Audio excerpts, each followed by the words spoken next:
Let people join. First, invocation by Yamini Ramesh. ज्ञानानन्दमयं देवं निर्मलस्फटिकाकृतिम्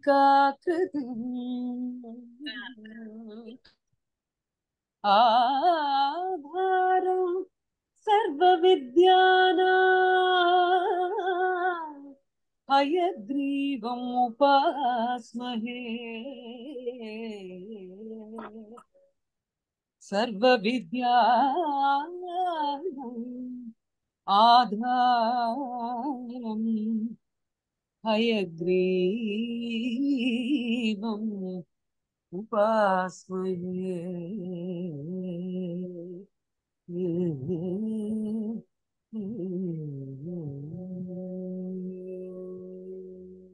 Thank you, madam, for choosing a song, Jnana on the occasion of our talk on Jnana.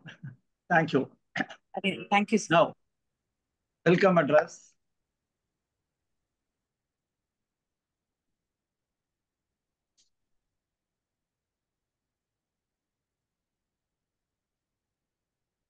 Since the days of yore, the Jnana or knowledge is a subject of discussion in our philosophical pursuit. The Advaita post the Jnana or consciousness is very nature of soul. The Visishtadvaita assert that Jnana is conscious, is always present Chit and Ishvara. It is present in Chit, Ishvara, and Jivatma and Paramatma, to say, as the Dharma or attribute. While Advaita is very natural, nature of soul itself is consciousness. Visishtadvaita has a peculiar view of dual aspects of knowledge, Dharmi Jnana and Dharma Bhuta Jnana. The first subtractive knowledge and the school of, and the other is attributive knowledge. Dr. Radha is giving elaborate on the aspect of knowledge or consciousness, whatever it is, pertaining to Advaita and Visishtadvaita. A word about Dr. Radha, 1 minute.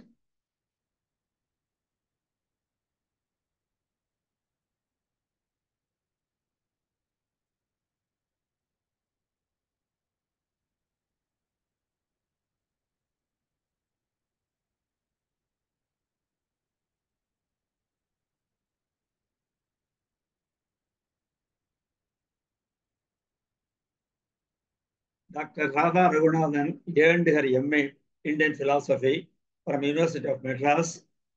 Am I audible to everybody? And MA Applied Sanskrit from Sastra, Diploma in Manuscriptology from University of Madras, and PhD from University of Madras. Her thesis is the contribution of Tattvaraya to Advaita with special reference to Sri Sasivanna Bodham. You see, Advaita means we are not heard about anything about Advaita's Tamil scriptures. Radha Raghunathan was kind enough to expose to me at least. There is something called some Tamil literature is there for Advaitam also. She is a researcher, author, and translator of Vedanta-related works on manuscript editor reviews. Currently, she is the Honorary Director and the General Editor of Adyar Library and Research Center. She has presented various papers at national and international seminars. I think if I start reading out, it will take 1 hour. So much she has presented and everything. So I request, and above all, she is a good friend of mine and my wife.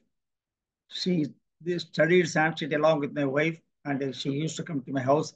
I am very grateful to her to have accepted our invitation to speak on Jnana. The topic was chosen by her only, and I am asking her to start her lecture.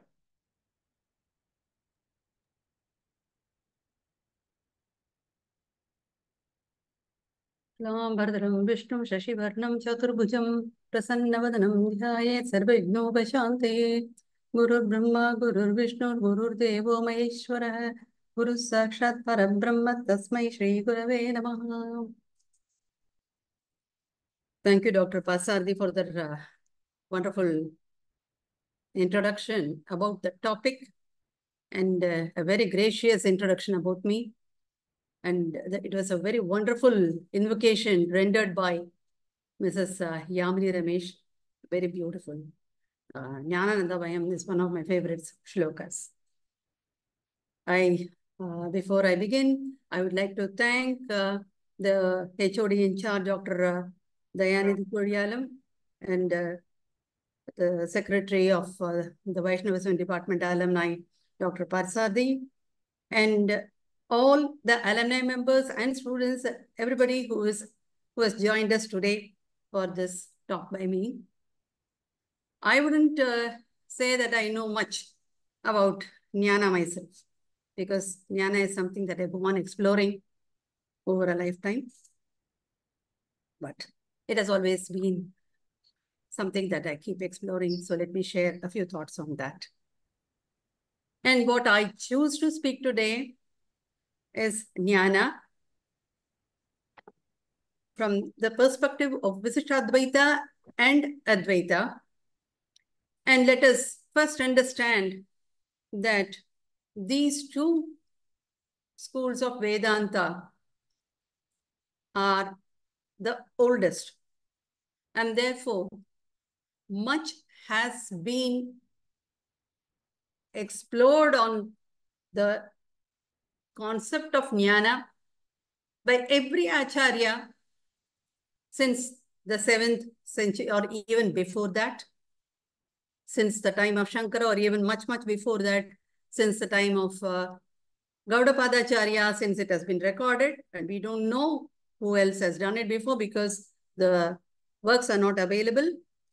But the whole philosophy of Vedanta rests on Jnana, knowing Brahman. That's the main thing.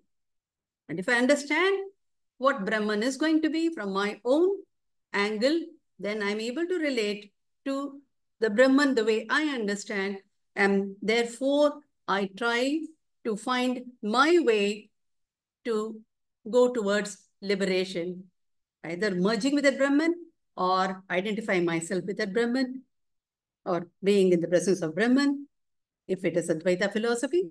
So this is the way it is. Now let me begin. Let me try sharing my PPT with you if possible. I'm not sure if I can. Let me see if I can do that. You can just hit the share screen and select the screen. Yeah. Yeah, it's coming now. Can you see? Yeah. I'm not able to see my own, this one, what page I have turned. Let me see. Okay.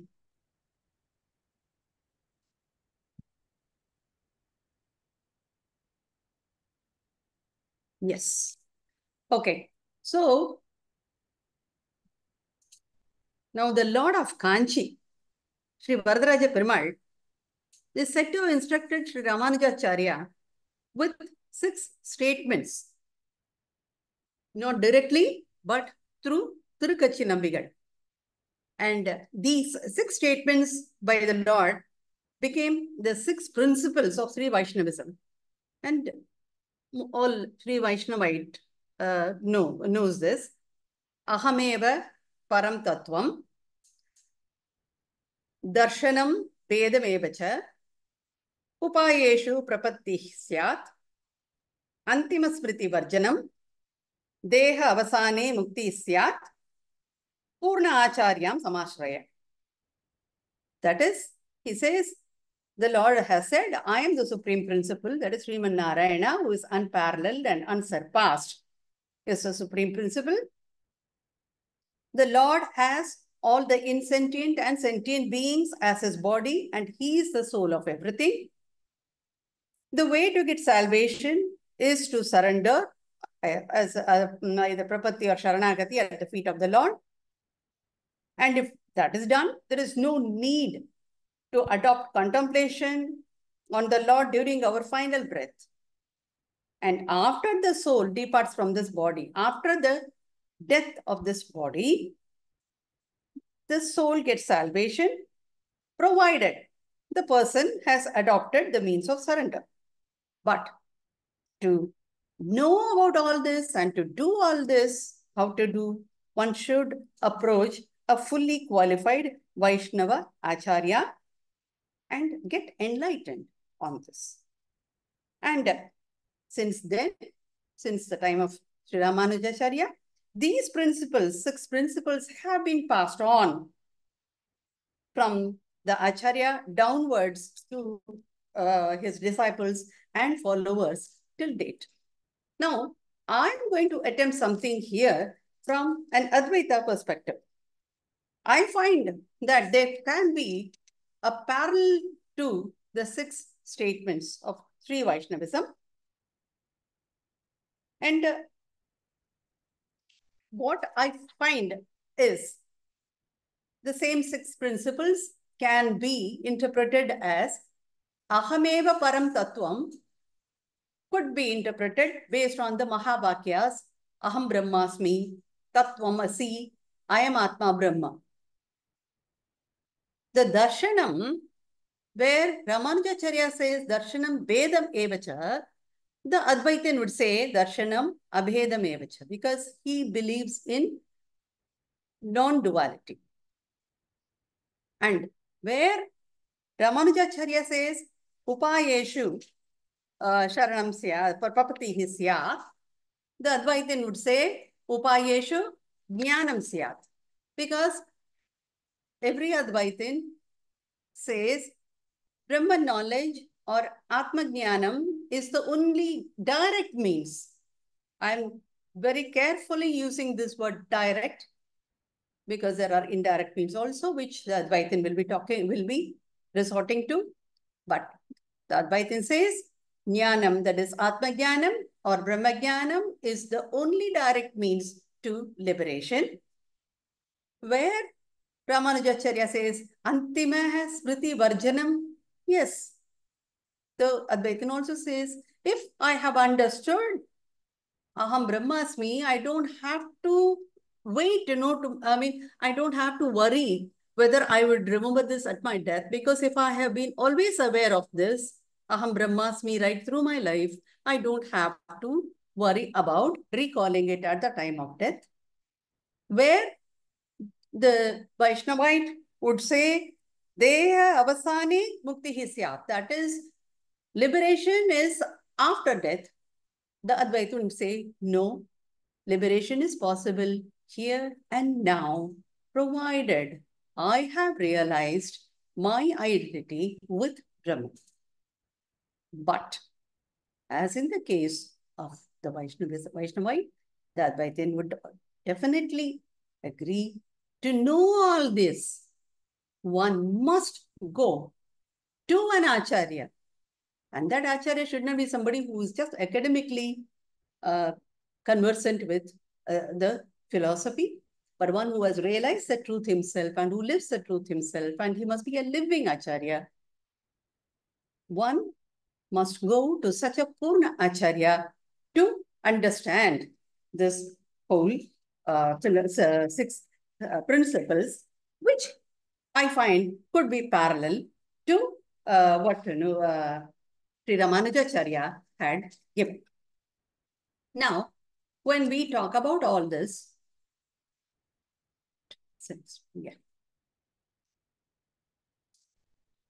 I just see these parallels between the Visishtadvaita Vedanta and Advaita Vedanta as far as the 6 principles are concerned. And there are so many other parallels also. Where we go on talking only about divergences, where they are different, it is important for us to even look at where they come closer, where they are the same also. But all these, I find that the starting point of all the parallels and divergences between the different schools of Vedanta is the interpretation. It begins with the interpretation of Brahma Sutra, the very first sutra. Now, if we look at this Brahma Sutra, the very fact why so many difference is, what interests me is, it is just one text, Brahma Sutra, but it is denoted with different names, like the Vedanta Sutras, the Shariraka, and all of them have their own reasons to be called so. The Shariraka Mimamsa Sutras or the Bhikshu Sutras. And all of them are said to have been authored by the same Vyasacharya. But that Vyasacharya is referred to as Vyasacharya by one group of Vedantins, Badarayana by others, Krishnadvaipayana by somebody else, and so on. And this text, it consists of 4 chapters called Adyayas. Each Adyaya is divided into 4 quarters called Padas. Each Pada is again divided further into sections called Adhikaranas. But herein comes something interesting. There are scholars like Professor Francis Clooney, Krishna Roy, and others. They call these Adhikaranas as case studies within quotes with a defined hermeneutic process. Hermeneutics means the science, the art of interpretation.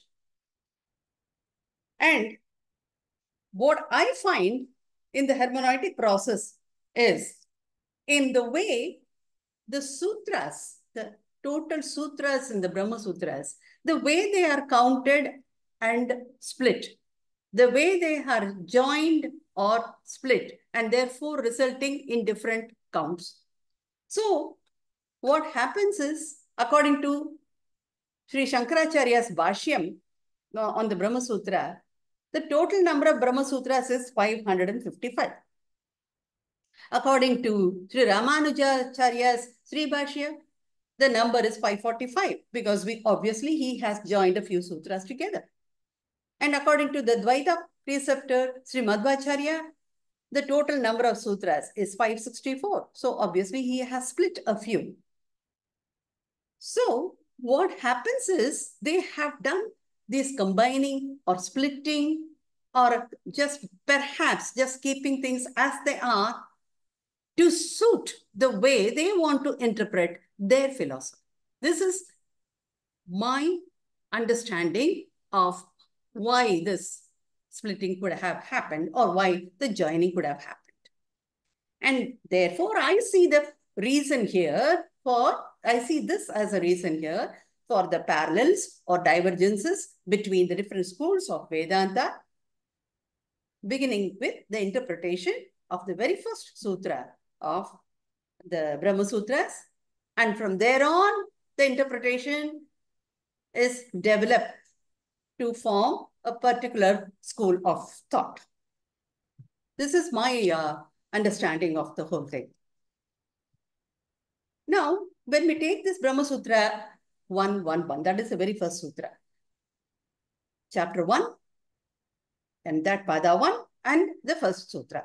And that says, Atato Brahma Jignasa.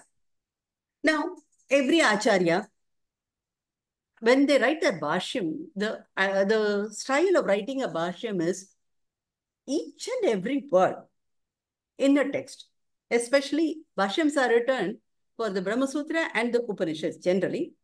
But the Gita, which is also a Smriti text, has been commented upon, and that commentary is also called a Bhashyam, whether it is Ramanujacharya's or Shankaracharya's.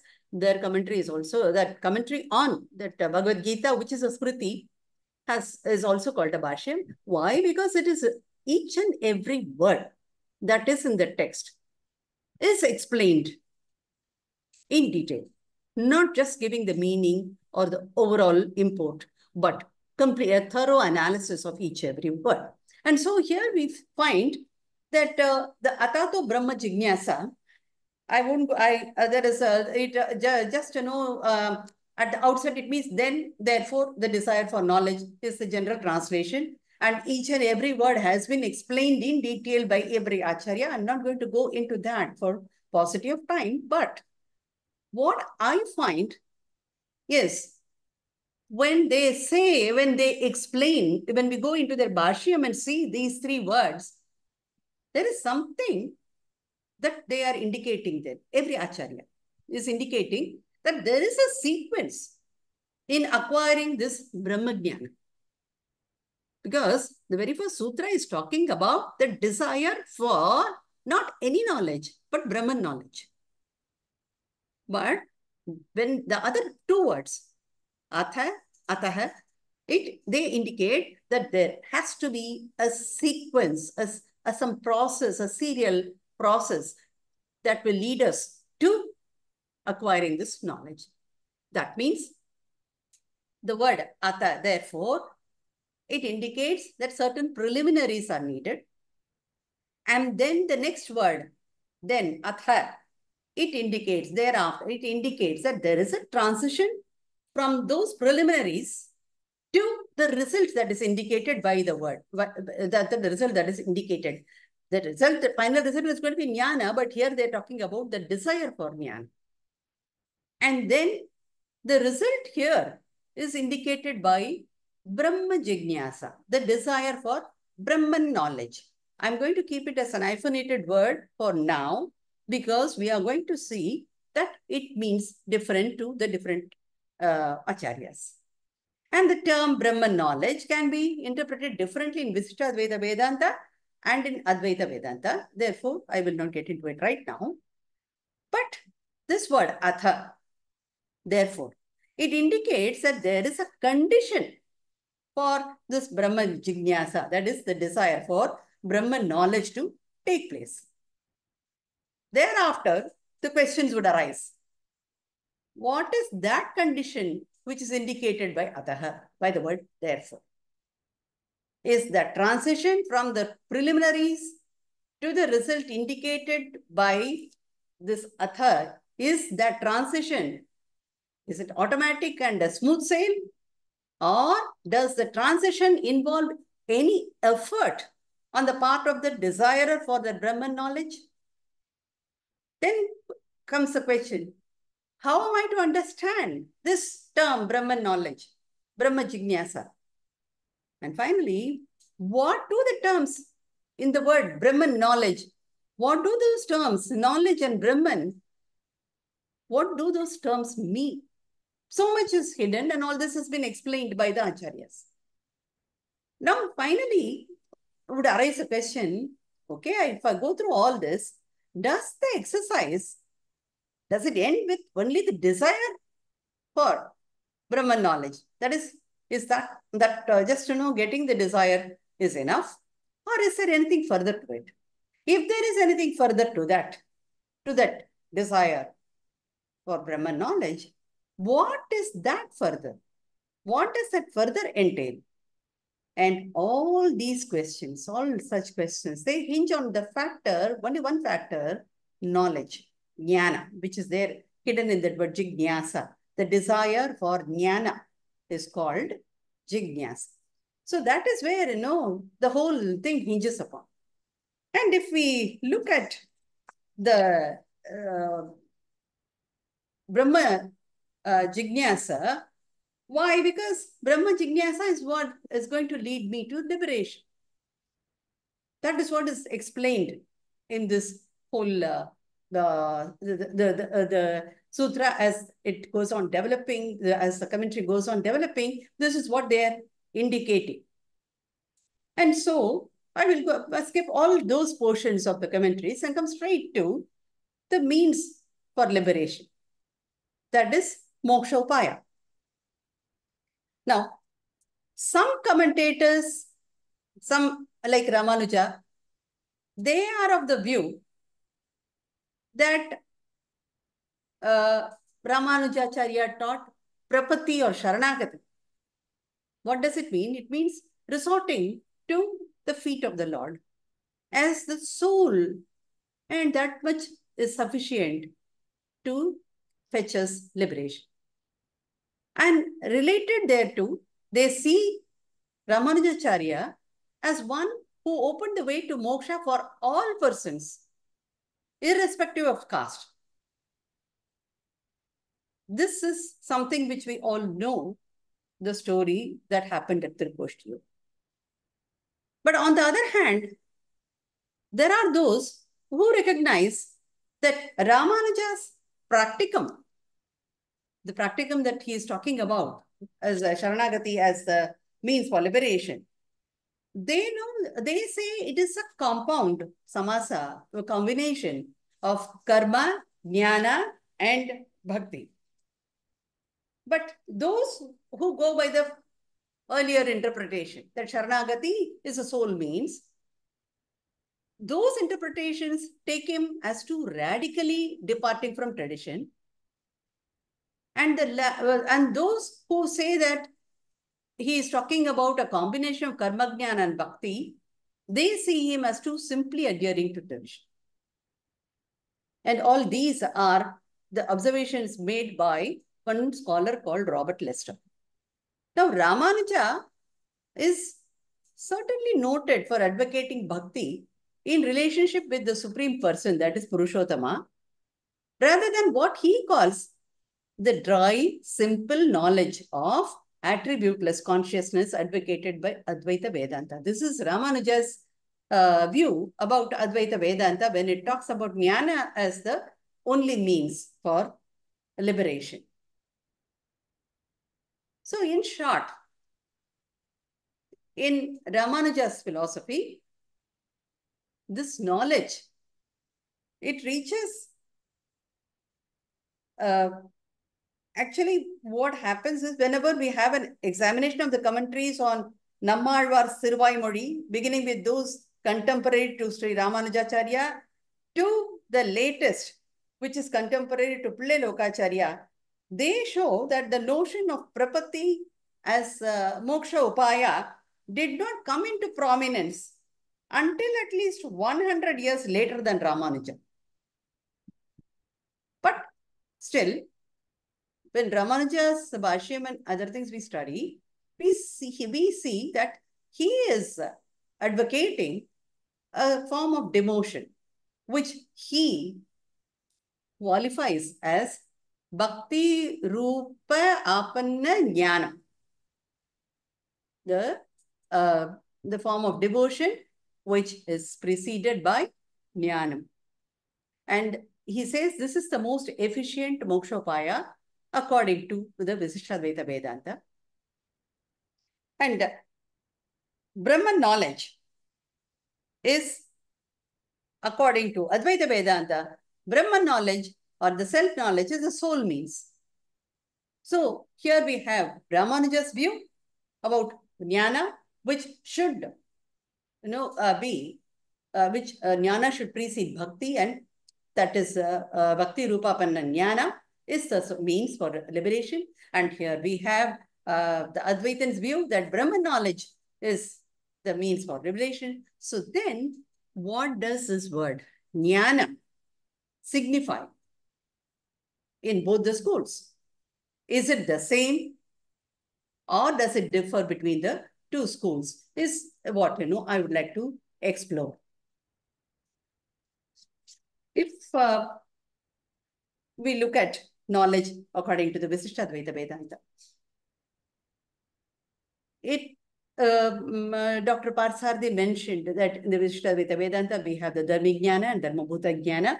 I'm not going to go elaborately into Dharmi Jnana because that is something which is not, I'm going to compare with when I talk about the Advaitan's view. I would be talking more, exclusively on the Dharmabhuta Jnana because that is relevant to what I would like to present. According to Visishtadvaita Vedanta, Jnana, knowledge, is the attributive intelligence of the self, that is of the Atman. And this Jnana, that is the Dharmabhuta Jnana, it can reveal both itself and reveal the object which is outside that self. And in the act of perception, the knowledge arises from the Atman. It streams out with the mind, that is the manas and sense organs, comes into contact with the object, which is the artha. It assumes a form of that object and it reveals that object. The knowledge of the object thus arises when this jnana from the Atman contacts the object through the inner senses, that is the mind, and the outer senses. Now, this theory of knowledge is called epistemology. The theory of existence or being is called ontology. The concept of this Dharmabhuta Jnana is the foundational truth of the Visishtadvaita theory of knowledge. That is, it is the foundational truth of Visishtadvaita epistemology. Because the Dharmabhuta Jnana alone throws light on the nature of reality. Reality means the world, what exists. And this idea is well developed in Yatindra Matadipika, chapter 7. The Dharmabhuta Jnana alone furnishes the meaning of the three ultimate facts of cosmic consciousness, self-consciousness, and Brahman consciousness. In that, according to Visishtadvaita, consciousness is not aware of itself, but it presupposes a self. It presupposes an Atman, of which this consciousness is the idea or attribute. And according to Visishtadvaita, Jnana is not identical with the reality or the self. The reality is, finally, we will say Brahman. Now, the reason is that if the theory of knowledge is identical with the theory of being, that is, if epistemology is identical with ontology, there is no need for theorizing at all. We don't need any theories. On the other hand, if this epistemology is unrelated to ontology, then there would be discrepancy between our thought as what and the reality as that. There will not be a correlation between what and that. What is it? That is it. There will not be correlation. And this would lead to skepticism. Advaita considers the mind and the external reality as mithya. Now, as far as the Visishtadvaitin tries to understand the Advaitin's concept of mithya, what the Visishtadvaitin says is, mithya is explained as the result of ignorance, and this calls for the origin of avidya, that is ignorance. According to Advaita, avidya is beginningless, it is anadi. So, if the cause of mind and this external reality, which is the world, is called for, then the causality of that avidya has to be explained. But we have said avidya is beginningless, so there cannot be a cause. And that explanation of causality of avidya will lead to the fallacy of infinite regress. This is the Visishtadvaitin's criticism of the Advaitin's theory of avidya being anadi. Now, this attributed knowledge, as far as the Visishtadvaitin is concerned, it is self-illumined. It is Swayam Prakasha. And it also illumines the objects outside that self. So it is also Artha Prakasha. And it has other names like Mati, Prajna, Semushi, and Samvita. It is like the physical light. Professor Hiriyanna says that Dharmabhuta Jnana can only show but cannot know. This is how he summarizes the concept of Dharmabhuta Jnana. Now, this Dharmabhuta Jnana, it can reveal itself and it can reveal the objects, but it is only revelatory. Revelatory means it reveals. And it is not self-realized like the Atman. The self, the Atman has realized its own self, its own nature, not this Dharmabhuta Jnana. And then reason and understanding, perception and sensation are illumined and explained by this Jnana. But Jnana is self-explanatory. For Jnana, it doesn't need something else to explain it. It explains itself. This is regarding the Dharmabhuta Jnana's situation, and that is its nature. And during the phenomenal state of samsara, what we call existence, empirical state of samsara, this jnana is causally determined by the moral law of avidya and karma. And it is limited to the embodied state. And this limitation accounts for the difference in the states of the jiva from the butterfly to Brahma. But in the noumenal state, that is when in the liberated state of mukti, jnana is infinite consciousness. In the phenomenal state, it is limited. But in the noumenal state, this is according to Visishtadvaita Vedanta, jnana is infinite consciousness and it is all pervasive. And it is coheable with the cosmic consciousness and God consciousness. And these three states of consciousness that we talked about, the self-consciousness, the cosmic consciousness, and God consciousness, they're all continuous and they are not self-contradictory. They are just three different phases of a single life having the same biological end. So, if we proceed further, I would like to cut short a lot because I think I have hardly 20 more minutes to complete. So let me try to cut this short. Now, if I compare this, when the confusions of what is somebody asking anything? No, please continue, ma'am. Okay, thank you. Unmuted talk. See, this avidya causes confusions. The karma, it causes its own problems. And when the confusions of this avidya and the contractions of karma are removed, the jnana wakes to itself.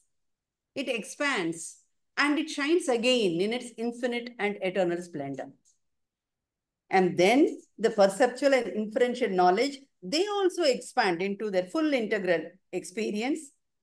And that is when this jiva, which is just a bare monad, it can become the pure monad, free from all the limitations. And then in that stage, the yogin can evolve into the Ishvara state of having cosmic consciousness. And the jnana of that Ishvara, unlike the jiva is a bound self, Ishvara is the unbound or ever-free self. The jnana of that Ishvara is always all-pervasive.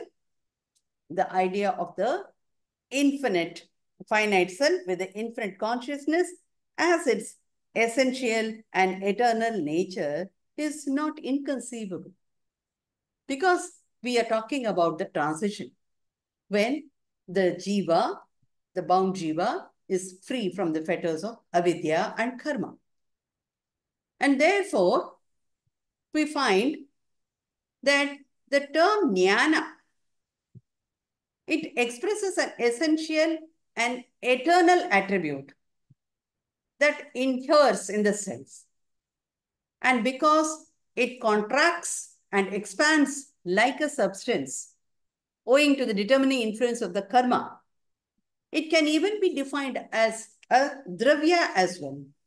This is the Visishtadvaitan's view about the way jnana can be seen due to the influence of avidya and karma. Jnana is both the dravya, that is the substance, as well as the attribute of the self. Now, this one more point that this Visishtadvaita, the Visishtadvaita says is, this eternal, consciousness is eternal, that Visishtadvaita agrees, as much as Advaita would say. But it says that this changes when it is caught up in the world of karma.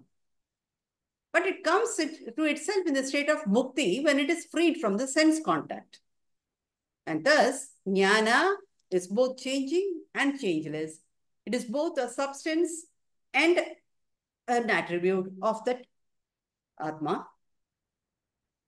However, this Jnana is one, though it realizes itself in various mental modifications, starting with the animal instincts and ending up with the divine impulse of bhakti. Now let me come to how this Advaita Vedanta looks at Jnana. According to Advaita Vedanta, Jnana is the inherent nature, the Swarupa of the self. Excuse me for a second.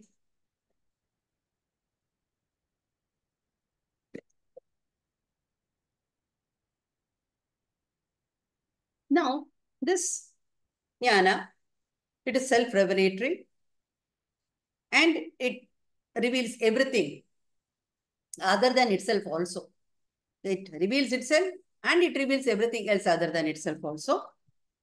It arises as much as Visishtadvaita said when it makes contact with the object through the inner and outer senses. But there is a slight difference in this process of knowing. What the process is this in Advaita Vedanta. This consciousness, which is synonymous with Jnana, which is synonymous with Brahman, which I will quote a few Shruti statements later. It is pure consciousness, Shuddha Chaitanya. And therefore, for our purposes now, we will call it original consciousness. When this pure consciousness or original consciousness, it falls on a reflecting medium.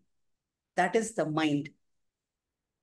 Then that consciousness, which is reflected by the mind, is called reflected consciousness or Chidavasa.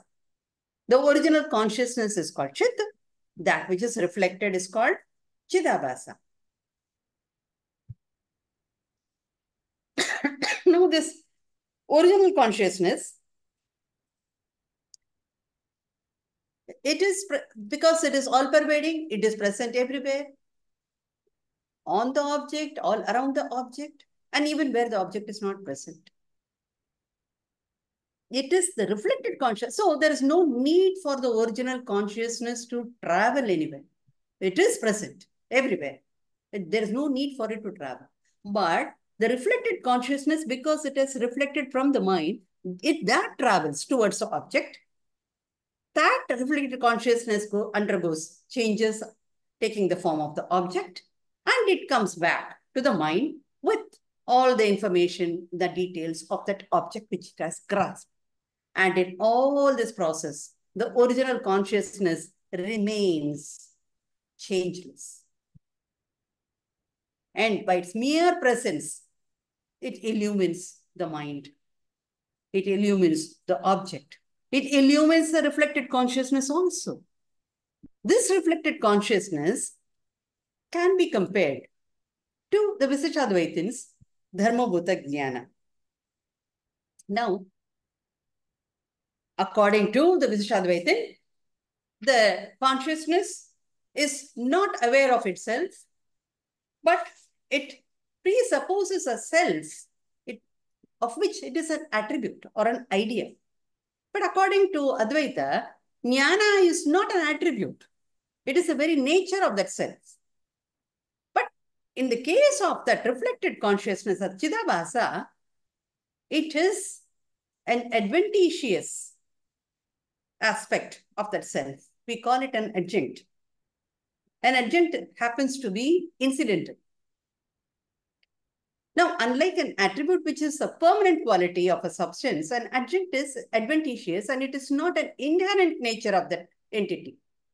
According to Visishtadvaita, Dharmabhuta Jnana is self-illumined and it also illumines the Artha Prakasha, it illumines the objects. And according to Advaita Vedanta, reflected consciousness, as the name suggests, is a reflection of the pure consciousness, which falls on a medium of reflection. The pure consciousness, where it falls on the medium of reflection and gets reflected, that consciousness is called reflected consciousness. And this reflected consciousness is not self-illumined. Why? Because it requires illumination from the pure consciousness. And it has to fall on a reflective medium.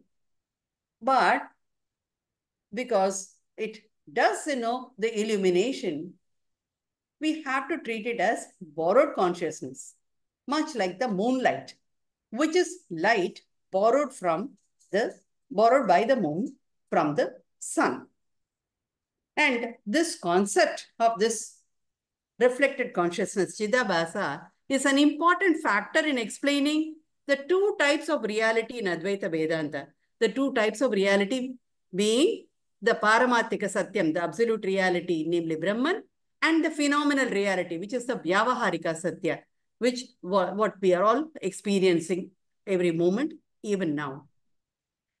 And the later Advaitins, they tried to make it more refined, this Vyavaharika Satya, more refined, and they tried to show that the dream state, the waking state is Vyavaharika Satya, whereas the dream or the coma state and other states of the hallucination, all those other states are a relative reality, and they termed it as Pratibhasika Satya. I mean, it is only terminologies. All of them can be classed as empirical. And the absolute is Brahman alone, which doesn't have any change. And Vyavaharika Satya, whether it is Pratibhasika Satya or Vyavaharika Satya, they're all experienced reality, whereas the Paramarthika Satya is realization. It is not experienced. It is something which I should know, which I should own as my nature. And Brahman, which is the Paramarthika Satya, it is Nirguna, it is Akarta, it is Nisanga, that is no association whatsoever with anything. And therefore it is Abhokta. It doesn't have anything to experience. It's not an experiencer at all. So even the act of creation, sustenance, and destruction can take place only when that adjunct Maya, also known as Prakriti or Avidya, is present and active. Now, without that Maya, we don't have any of these other things happening. And unlike Visishtadvaita Vedanta, Advaita Vedanta looks upon Maya as only an upadhi, as an adjunct. And it is not an attribute. It is not a guna of Brahman. It is not a property of Brahman. And ignorance is the cause of samsara.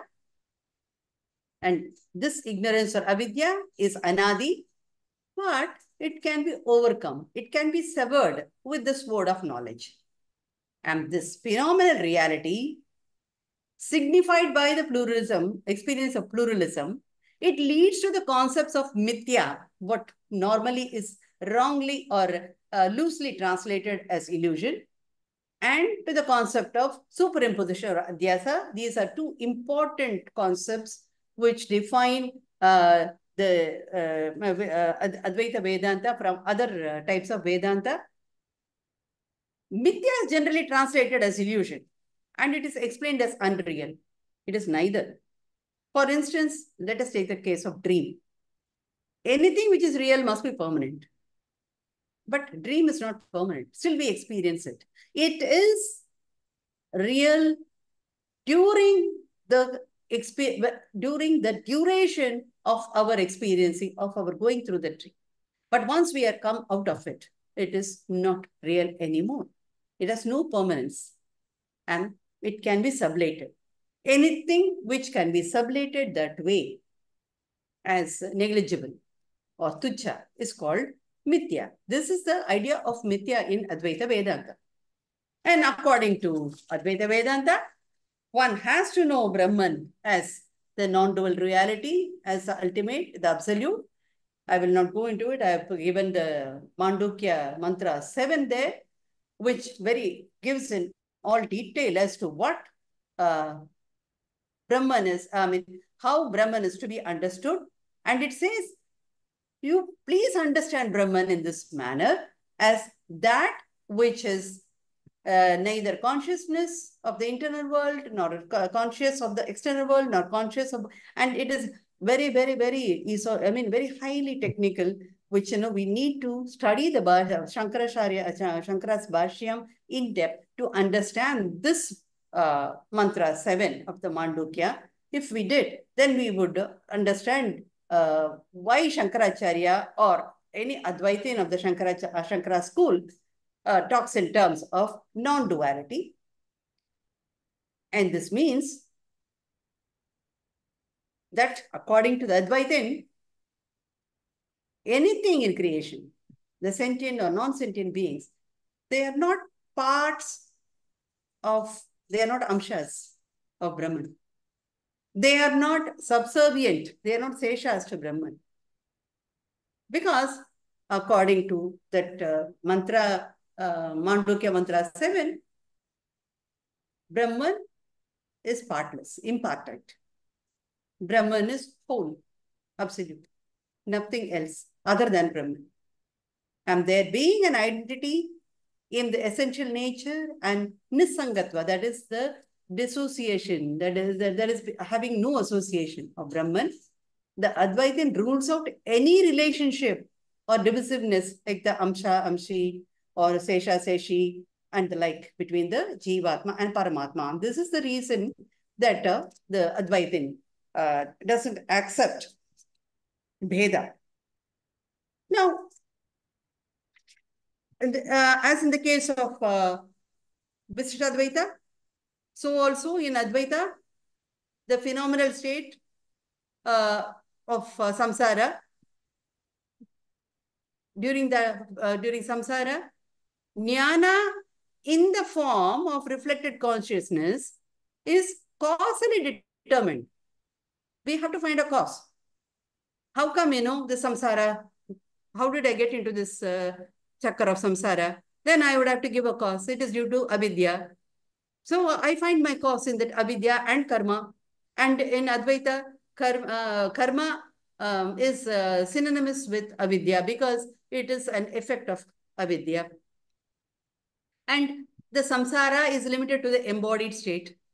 And this accounts for this avidya, karma, that accounts for the difference in the states of the jiva from the butterfly to the Brahma, as was said in the case of Visishtadvaita. But in the noumenal state, that is in the completely liberated state of mukti, Jnana is infinite consciousness and it is all pervasive. It is cohesive with the cosmic consciousness, which we would call Ishvara, and the God consciousness. And the three states of consciousness are continuous and they are not self-contradictory. Exactly as in Visishtadvaita. And they are all the different phases of a single life having the same biological end. There also we don't have any dispute. And according to Visishtadvaita, in the unmanifest state of Jnana is not absence of Jnana. For example, in dreams, it is not absence of Jnana.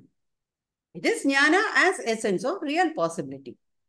But in such states like deep sleep or dream or a coma, the mind is not active.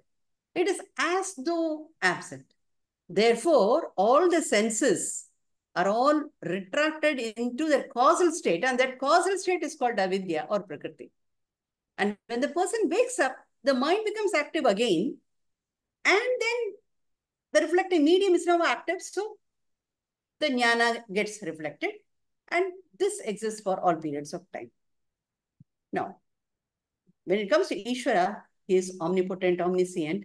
Therefore, in his case, he is not affected by that Maya, which is his agent, because he is the Lord who has control over Maya, and he is able to go about his work as the creator, sustainer, and as the one who dissolves his world. And that is how it goes on with Ishvara.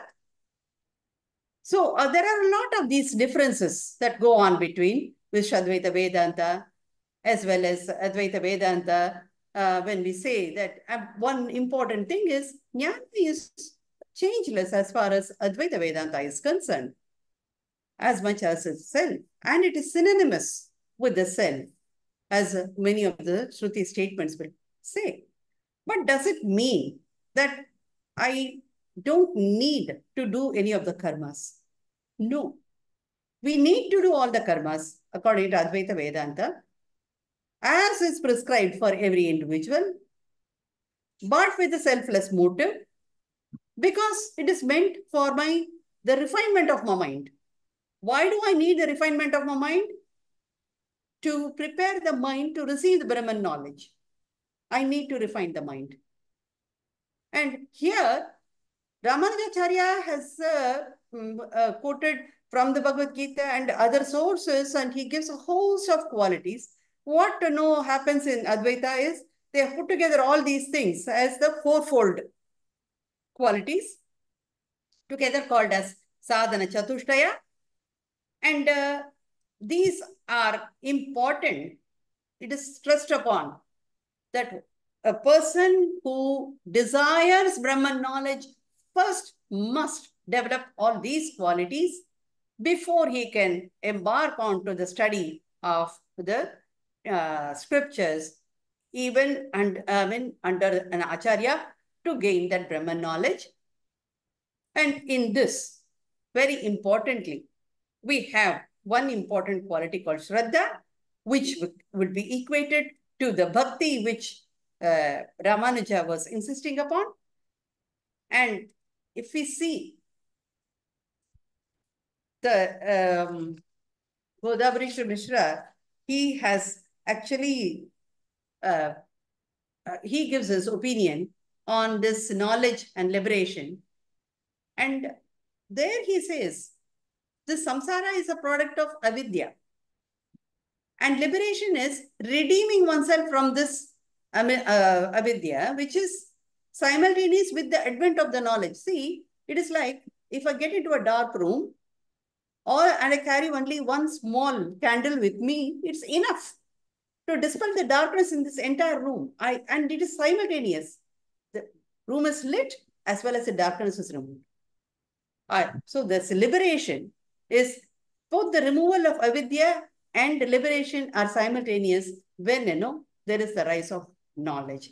And according to Advaita, liberation is the realization of oneself as identical with Brahman, which is existence, consciousness, and bliss. Can I have about a maximum 10 more minutes? Is it possible? Or are we too late? Dr. Patsadi? Yes, madam. Can I have maximum 10 minutes to wind up? I think another 5 minutes you can take, madam. Okay. No problem. Okay, I'll try. So, we see that Swami Vidyaranya, he gives the liberation, which is possible. If I have this jnana, then that liberation is possible here and now. And that is called Jivan Mukti. Liberation even while I'm living. And if somebody has to say that, yes, you will get liberated posthumously, that is called Videha Mukti, which, is for an onlooker, he would think that, oh, this person is dead now and so he is liberated. Whereas the Jnani himself, the Yogin himself would know that he is, even otherwise he is liberated. And that is the difference between this Jivan Mukti and Videha Mukti, because it is something which I realize myself, if I am liberated or not. One who looks at me would say, would wait for my death and say, oh, no, she is liberated. This is the difference between Jivan Mukti and Videha Mukti. And let me now come to the conclusion. When we say in Visishtadvaita, Jnana is a prerequisite for bhakti. Only if I know something about Brahman, only when I start to know having this desire for Brahman, I should develop bhakti to the extent that I develop this devotion to the Lord to the exclusion of everything and selflessly. And it is knowledge in Visishtadvaita Vedanta. Bhakti is a knowledge which has reached the form of devotion. That is Bhakti Rupa Apanna Jnana. By a steady remembrance. And such bhakti is the means of salvation. And salvation for the Visishtadvaitin is a posthumous event. At the commonest level, a person shows bhakti to the Lord for gaining some personal end. But if we went into the Bhagavad Gita, Lord Krishna would talk about 4 types of bhakti. The Artha Bhakti, who would go to the Lord at times of distress or when he wants something. The Artharthi Bhakti, who is devoted to the Lord without expectations. The Jignasu Bhakti, who is devoted to the Lord with a desire for Brahman knowledge. And the Jnani Bhakti, who has gained that knowledge, and with that knowledge, he is able to remain devoted to the Lord, steadfast in his devotion as well as in his jnanam. And we find that in Nammalvar Sirvaimozhi, a similar situation, where he talks about the Parabhakti, the Parajnana, and the Parama Bhakti, which is the highest form of bhakti. And the Parama Bhakti is what? You can't stay there, you can't exist even for a moment without the experience of divine bliss. Such is called the Parama Bhakti, which Nammalvar talks about in Thiruvaimozhi. And according to Shankaracharya, bhakti is not a separate means for liberation. When he says jnana is the only means for liberation, what he means is jnana is the direct means for liberation. But jnana without bhakti is bereft. It is barren. Everything that we do, whether it is karma I should do it for chitta shuddhi. Upasana, I should do so that, I can contemplate on the Brahman nature of myself. And then the jnana on which I should go on living, this awareness should always be there that Aham Brahmasmi. But all of it should be with the Shraddha in the scriptures, the Shraddha in the Guru who teaches me all these things, with the bhakti to the Lord. And there he talks about that it is good, it is possible to have Saguna Bhakti also, as well as Nirguna Bhakti also. They don't clash, because your awareness should be only with Aham Brahmasmi. And with that, you go about your bhakti selflessly.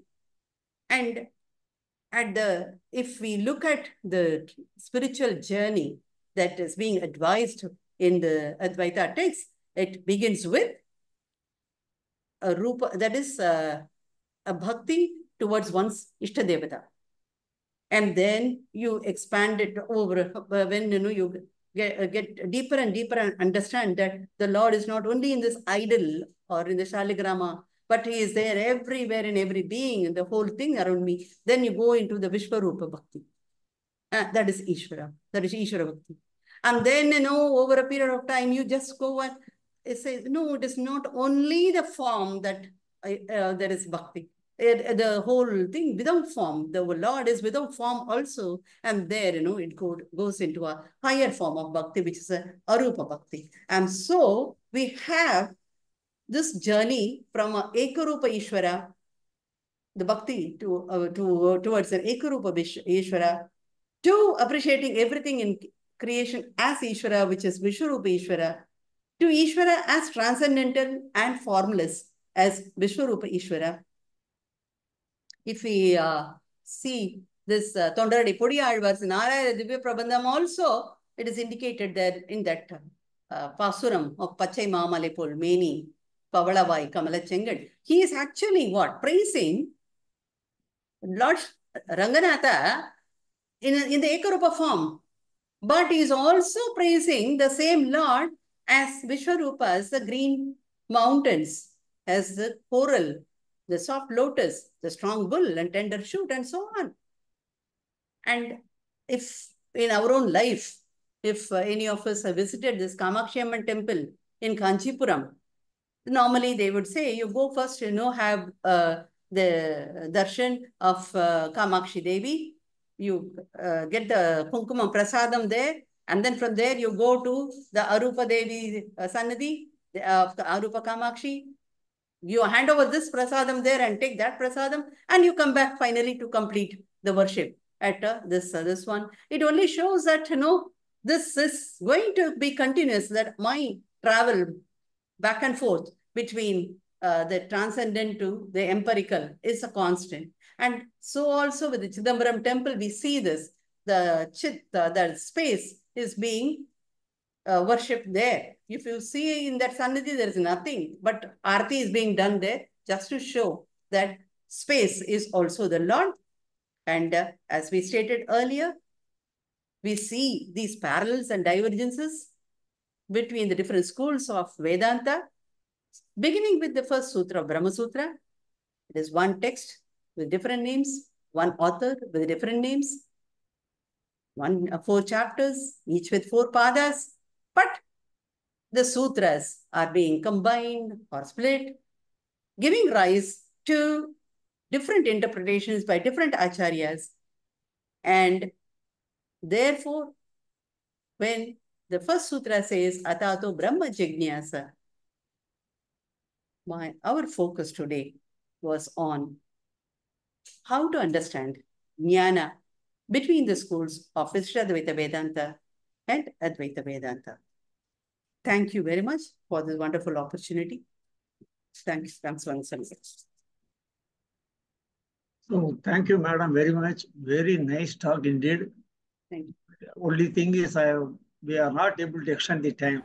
Otherwise, we are losing much. We know. Anyway, we will have some other occasion to speak only on Advaita, to speak only on Visishtadvaita. Now Yeah. I request Mr. Jagannivas to propose the vote of thanks. Jagannivas.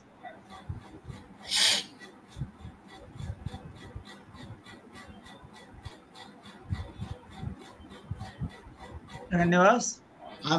Yeah. Are you able to hear me now? Yes. Okay. It was a very good evening where we heard Radha Raghunathan speaking so very eloquently on these 2 great concepts called Advaita and Visishtadvaita, which is normally confused to be, thought to be divergent or antagonistic to each other, which is not true. That's what she tried to prove.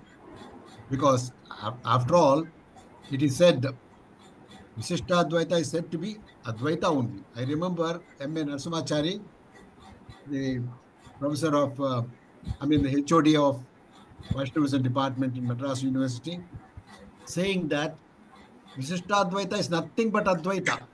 Yes, Only thing is, it is qualified. yeah, That's even all. Robert Lester writes that. Yes. Come again? Robert Lester too writes that because he studied under Professor Narasimhachari. Oh, I see. Okay. So that's how it is. And therefore, it was a very, very scintillating talk. And I think I gained a lot by this hearing to her. Thank you. And maybe I'll be able to interact with her at Adyar library in case when I need any more doubts on that. Yeah, we reviewed your book, sir, for our forthcoming journal, forthcoming issue of a journal. Yeah, thank you, madam. Yeah. And I must thank Yamuna Ramesh for her very simple but nice invocation song, and T.K. Parthasarathi for arranging this kind of a talk, which was very, very interesting. And 1 or 2 points I thought, which I wanted to, I got informed about when she was talking about, Radha was talking about, was reflected consciousness. She was trying to compare it with Dharvabhuta Jnana. Maybe, yes, there is a lot more to be discussed on that subject, but that's not my job. I'm not going to do that discussion now. It's for her later on at maybe another occasion when she'll be able to do that for us.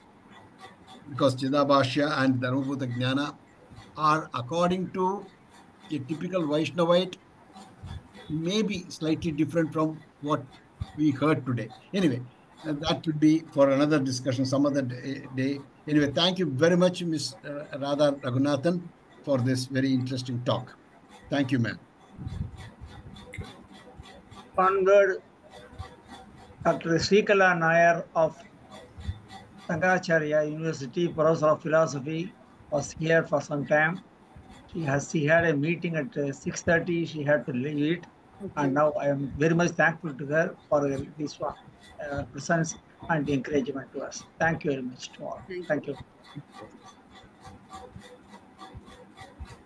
Thank you, one and all. We officially end the meeting, and the recording will be uploaded to our YouTube channel soon, and you can see it there. Thank you, one and all.